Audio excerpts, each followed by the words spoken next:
CD3. Test 5. You will hear a number of different recordings and you will have to answer questions on what you hear. There will be time for you to read the instructions and questions and you will have a chance to check your work.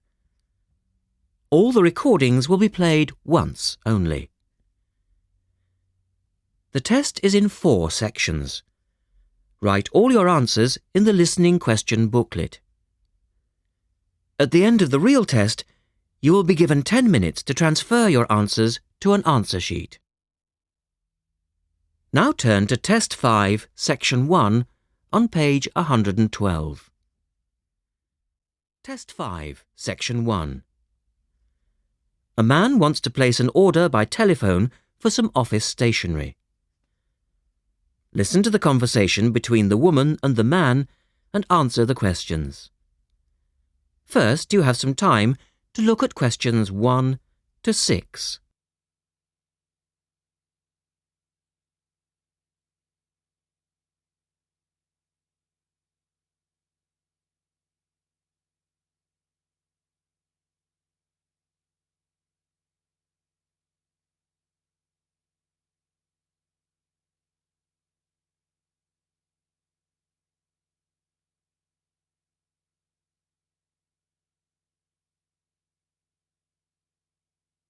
You will see that there is an example which has been done for you.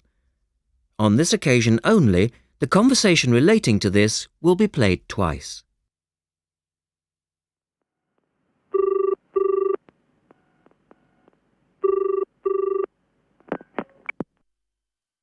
Thank you for calling Millennium Office Supplies. If you would like to place an order, please press 1. Your call has been placed in a queue.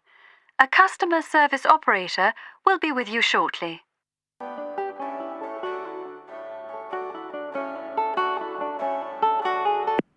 Gina speaking. How can I help you? Oh, hello. I'd like to order some stationery, please. And who am I speaking to? John Carter. The man says his name is John Carter. Now we shall begin. You should answer the questions as you listen because you will not hear the recording a second time. Listen carefully and answer questions 1 to 6.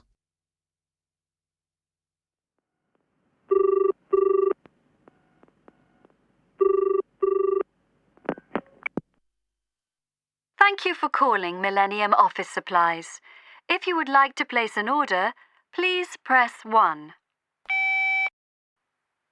Your call has been placed in a queue. A customer service operator will be with you shortly.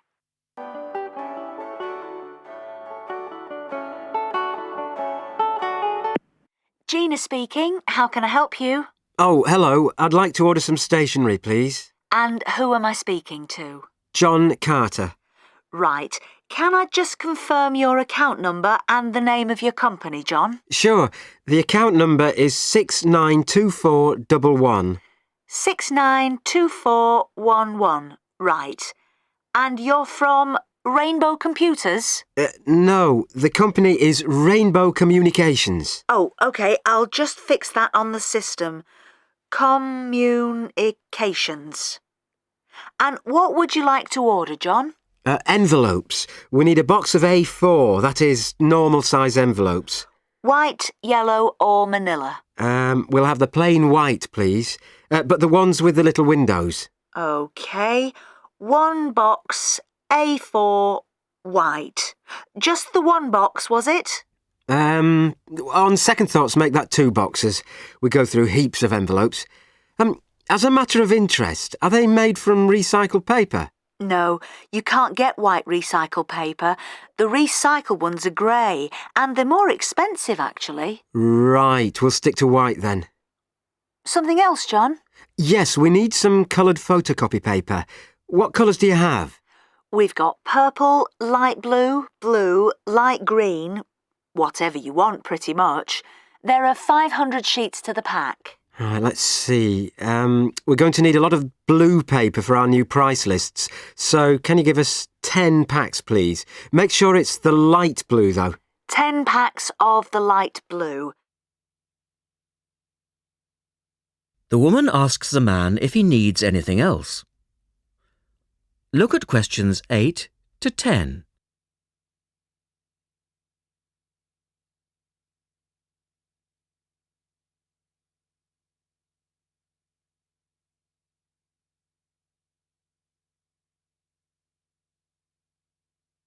Now listen to their conversation and answer questions 8 to 10.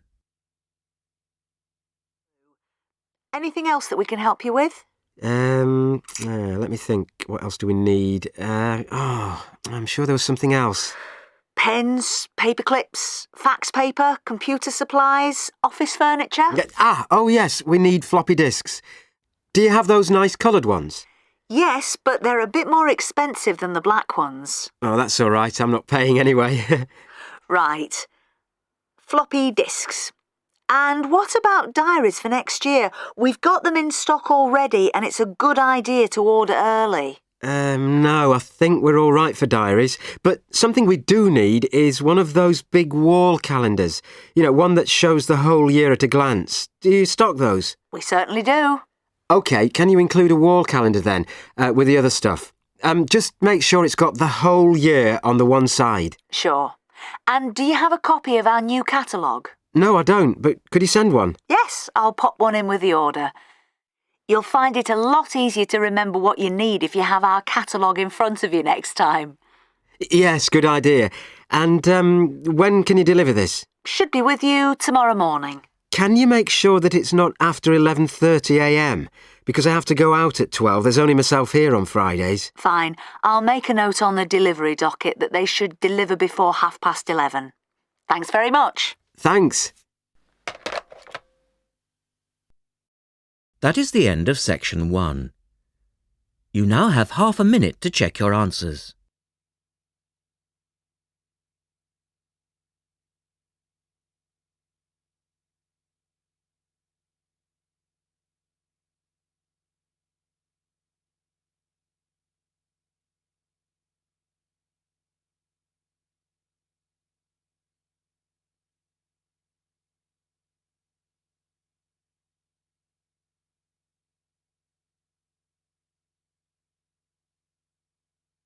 Now turn to section 2 on page 113. Test 5, section 2. You will hear a reporter talking on the radio about an artist's exhibition. Look at questions 11 to 18.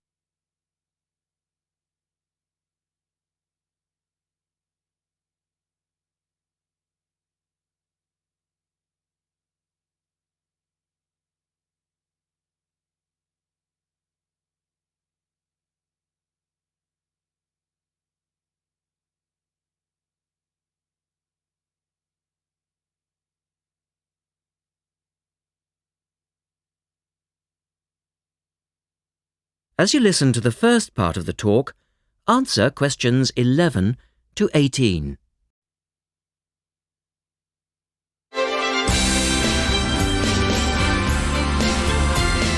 And now for some information on local events and activities. A couple of announcements for art lovers and budding artists alike. First, a new collection of artwork is going on show to the public next month in the form of an artist's exhibition. The exhibition will include many different types of art, over 100 different pieces by 58 artists from the local area. It's being held at the Royal Museum, which, for those of you who are unfamiliar with the area, is located opposite the library in West Street, right on the corner. The actual address is number 1 Queen's Park Road. It isn't difficult to find. The exhibition will run for 9 weeks and will begin on the 6th of October and continue until the 10th of December. So there's plenty of time for you to go along and have a look, and I'm sure that will be worth doing. What will you see there? Well, amongst the items on display will be some exciting pieces of modern jewellery, furniture, ceramics, metalwork and sculpture. To give you some examples, Local artist Kate Main will be there to discuss her collection of pots and bowls that she has made to resemble garden vegetables.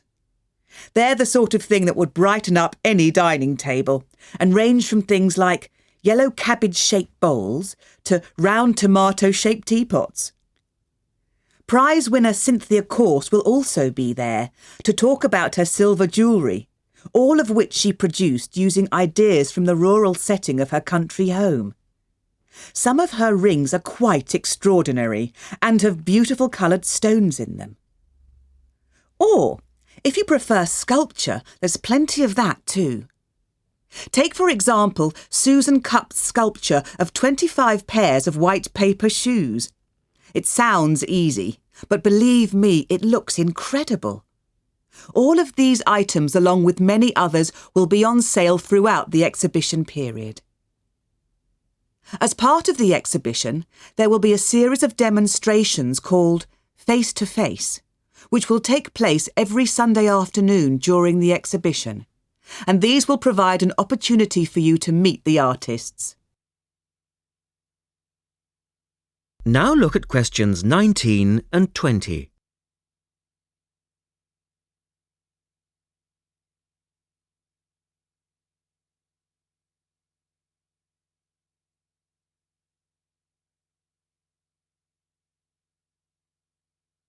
As the talk continues, answer questions 19 and 20. The second set of activities are for those who would prefer to indulge in some artwork themselves. The Artists' Conservatory are holding a series of courses over the autumn period. The courses cover all media and include subjects such as Chinese brush painting, pencil drawing and silk painting. All the tutors are experienced artists. Course sizes are kept to a minimum of 15, and there will be plenty of individual assistance. All the sessions offer excellent value for money and the opportunity to relax in a delightful rural setting. Fees are very reasonable and include the use of an excellent studio and access to the art shop, which you will find sells everything from paper to CDs. And they also include the provision of all materials. For more information on dates, cost and availability, you should get in touch with the programme coordinator on 4592 839 584 or go direct to the website, which you will find is... That is the end of section 2. You now have half a minute to check your answers.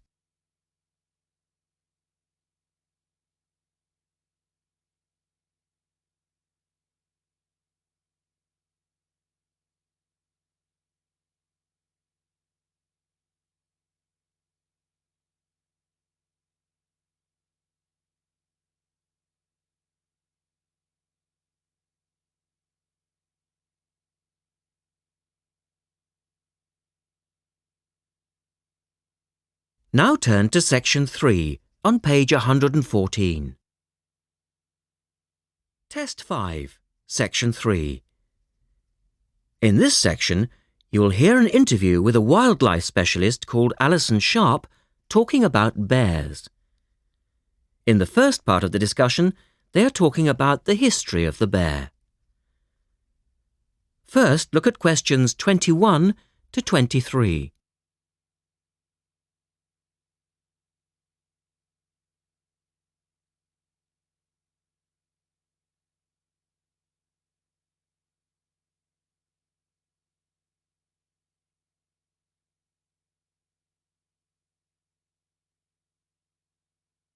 Now listen to the first part of the interview and answer questions 21 to 23.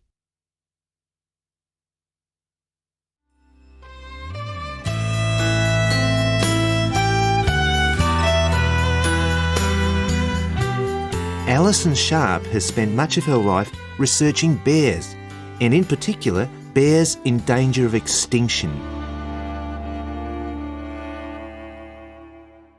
She is the author of a recent book on bears, and we welcome her to the studio today.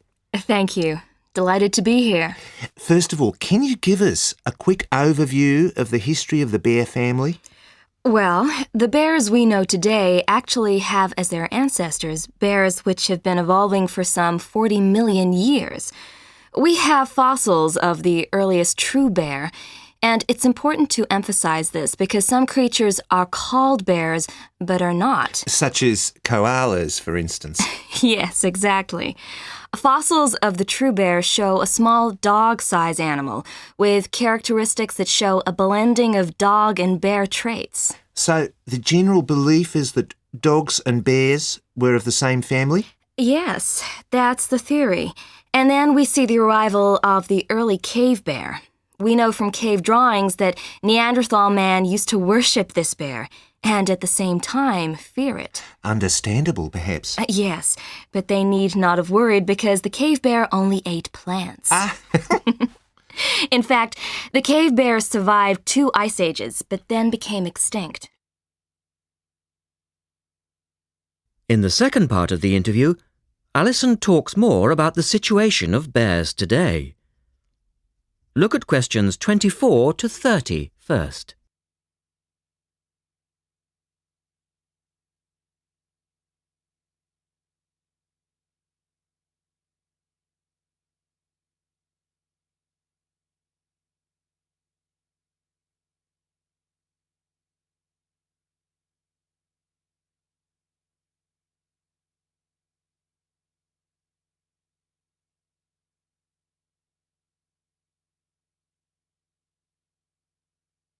Listen carefully and answer questions 24 to 30.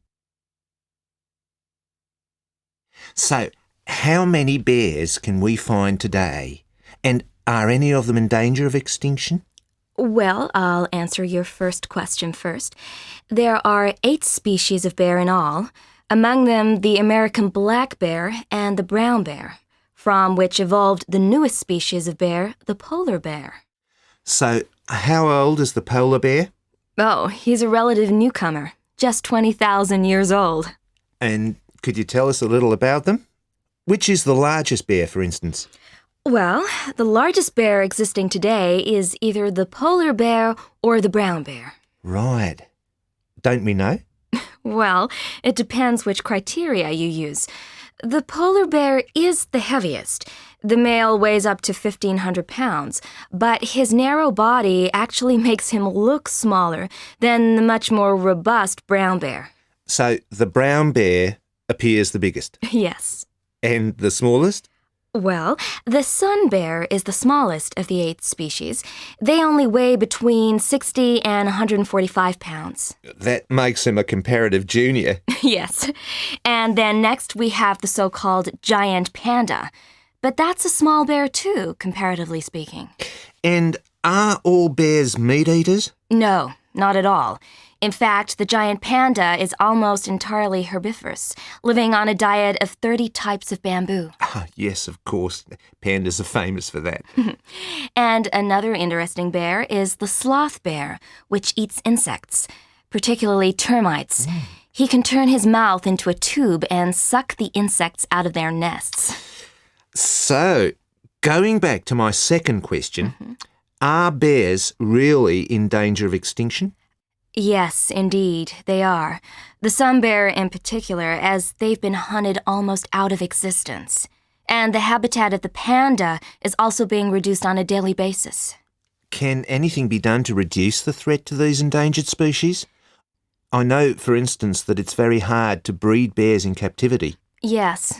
Well, I think that by raising people's awareness generally, we can reduce conflict between humans and animals, to stop the slaughter in parts of the world where bears are still hunted, supposedly in self-defense or to protect livestock, but often quite unnecessarily.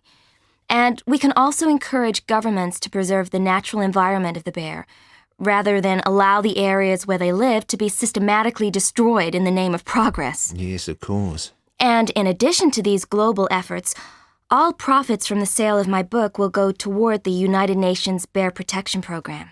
That's wonderful. And with the news coming up, thank you for your time, Alison, and best of luck with the book. Thank you very much. That is the end of section 3. You now have half a minute to check your answers.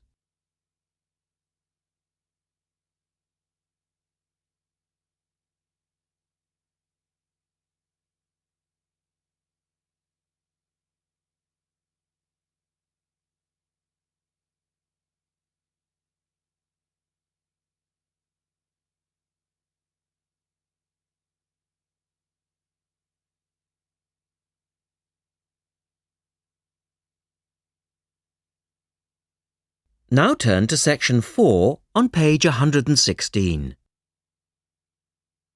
Test 5, section 4.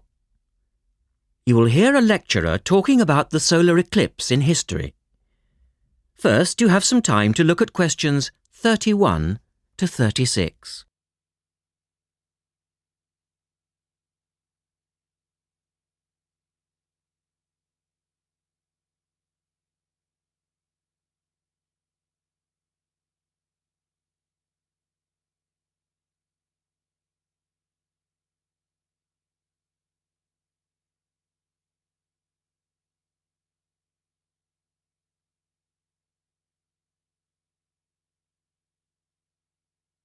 Now listen carefully and answer questions 31 to 36.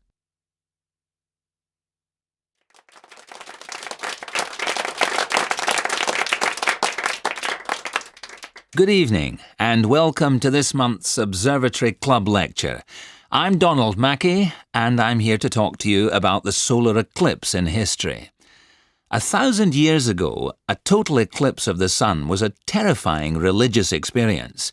But these days, an eclipse is more likely to be viewed as a tourist attraction than as a scientific or spiritual event. People will travel literally miles to be in the right place at the right time to get the best view of their eclipse. Well, what exactly causes a solar eclipse when the world goes dark for a few minutes in the middle of the day? Scientifically speaking, the dark spot itself is easy to explain. It's the shadow of the moon streaking across the Earth. This happens every year or two, each time along a different, and to all intents and purposes, a seemingly random piece of the globe. In the past, people often interpreted an eclipse as a danger signal heralding disaster, and in fact the Chinese were so disturbed by these events that they included among their gods one whose job it was to prevent eclipses. But whether or not you're superstitious or take a purely scientific view, our earthly eclipses are special in 3 ways. Firstly, there can be no doubt that they're very beautiful. It's as if a deep blue curtain had fallen over the daytime sky as the sun becomes a black void surrounded by the glow of its outer atmosphere. But beyond this, total eclipses possess a second, more compelling beauty in the eyes of us scientists, for they offer a unique opportunity for research. Only during an eclipse can we study the corona and other dim things that are normally lost in the sun's glare. And thirdly, they are rare. Even though an eclipse of the sun occurs somewhere on Earth every year or two, if you sit in your garden and wait, it will take 375 years on average for one to come to you. If the moon were any larger, eclipses would become a monthly bore. If it were smaller, they simply would not be possible. The ancient Babylonian priests, who spent a fair bit of time staring at the sky, had already noted that there was an 18-year pattern in their occurrence, but they didn't have the mathematics to predict an eclipse accurately. In the second part, the speaker talks about a number of scientists. Look at questions 37 to 40.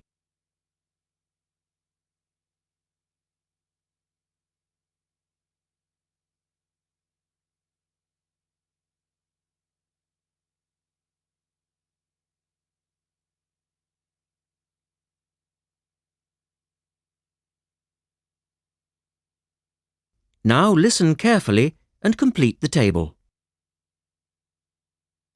It was Edmund Halley, the English astronomer, who knew his maths well enough to predict the return of the comet, which incidentally bears his name, and in 1715 he became the first person to make an accurate eclipse prediction.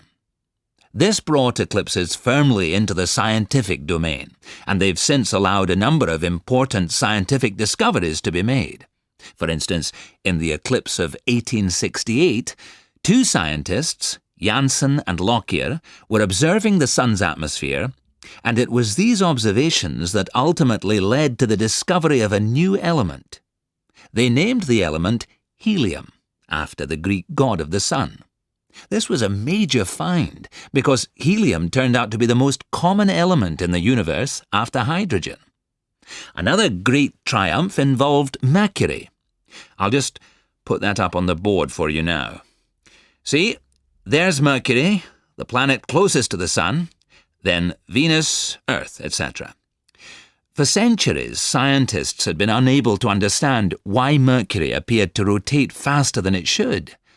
Some astronomers suggested that there might be an undiscovered planet causing this unusual orbit, and even gave it the name Vulcan.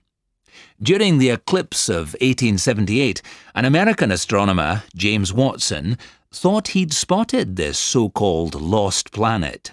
But, alas for him, he was later obliged to admit that he'd been wrong about Vulcan and withdrew his claim. Then Albert Einstein came on the scene. Einstein suggested that, rather than being wrong about the number of planets, astronomers were actually wrong about gravity. Einstein's theory of relativity, for which he's so famous, disagreed with Newton's law of gravity in just the right way to explain Mercury's odd orbit. He also realised that a definitive test would be possible during the total eclipse of 1919, and this is indeed when his theory was finally proved correct.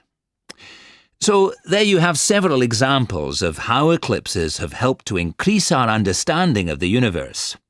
And now let's move on to the social aspects, and I think you'll find... That is the end of section 4. You now have half a minute to check your answers.